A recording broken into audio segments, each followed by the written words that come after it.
Sycamores, Marching On to History, is sponsored by Grayless Heating and Cooling. Now your hosts, Rick Semler, Marty Ledbetter, and Matt Wren.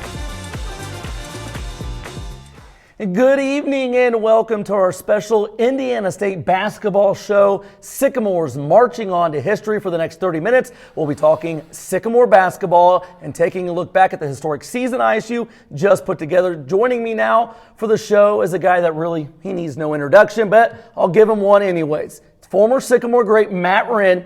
He was part of two Sycamore NCAA tourney teams in 2000, 2001, and he's a member of the ISU Athletic Hall of Fame. Matt, thanks for joining us. Yeah, great to be here. Excited about this season? Absolutely. It's been a lot of fun. I'm excited for it to continue.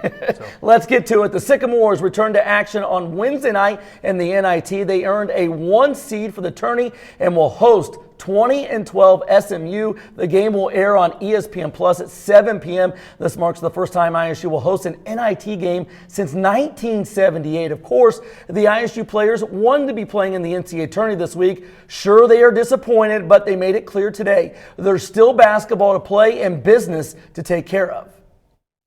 We didn't make the committee selection, but we've done enough work to still be able to be playing. You know, anytime that we get a chance to step between the lines, I think you'll see whenever we get out there. Everybody on the team is ready, motivated as ever. Obviously we left on the table, at Arch Madness. We were one game short, but to be able to have another opportunity to come back and win some more hardware was a blessing, and we're ready to put our best foot forward. Now, Matt, you can't hide it. Not making the NCAA tournament, it's a disappointment. But you heard the guys there. You've covered them this year on ESPN Plus a bunch.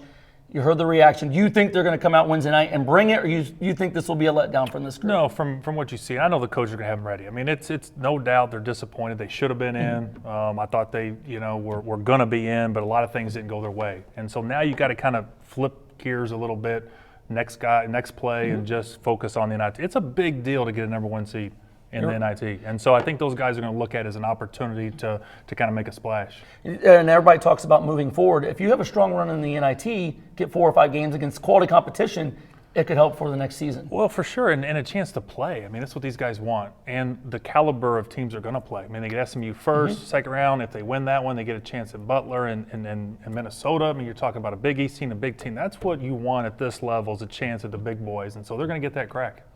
Well, one of the big reasons Indiana State won 28 games this season is their offense. Not only are they fun to watch, but hard to guard. Indiana State leads the nation this season in points per possession. The Sycamores are 8th in the nation in scoring at more than 84 points per game, 13th in the country in offensive efficiency. Current college basketball analyst Robbie Hummel has been on the call for a few Sycamore games this season. The former Purdue Boilermaker has been impressed by what he's seen from the ISU offense. I enjoy watching them play. I think they've done a great job. Their personnel with the guard play is so dynamic. Love watching Isaiah Swope.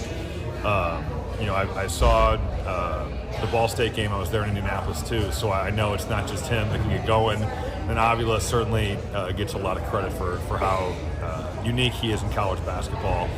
But I think the offensive side of things, they do a great job. They run great stuff. The 5-out stuff is hard to guard.